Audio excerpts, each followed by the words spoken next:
Hey guys, I'm John from Legacy Woodworking Machinery. We are at the last video in our rocking chair building series. We've got all of our parts cut, they're ready to sand. Blake, what tools do we need to get this thing dry fit?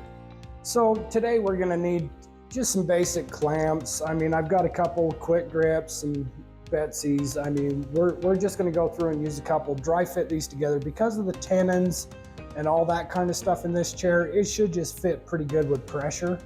And we'll just need the clamps to basically let it dry when we glue it. Awesome, well let's get to assembly.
Well, the dry fit went really well.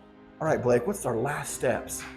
Our last steps on this, John, is gonna be we're gonna go through and glue this baby up and get everything attached and do a little more sanding and stuff, and then we'll start looking at finishes. Cool, what kind of finishes did you decide on your rocking chairs? I decided on mine, I just wanted a pure top coat, so I did a lacquer on mine and just lacquered it up for the look of it. Very cool. All right, rocking chairs dry fit. This thing went together beautifully. Blake, I see you brought in another one. Tell us a little bit about this guy and the finish. So this was our prototype chair and stuff like that. So basically after we get this one glued up and some sanding done on it and stuff like that, we'll basically coat it. Very cool. Let's sit down and we'll talk about the challenges in the project. All right, Blake, what was the biggest challenge of the rocking chair?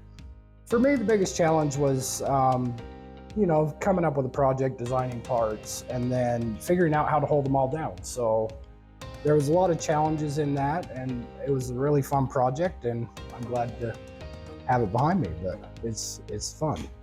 It was a great project. Hey, don't forget to like, subscribe, and check out our website, lwmcnc.com. For us, it's time for a Coke and relaxing.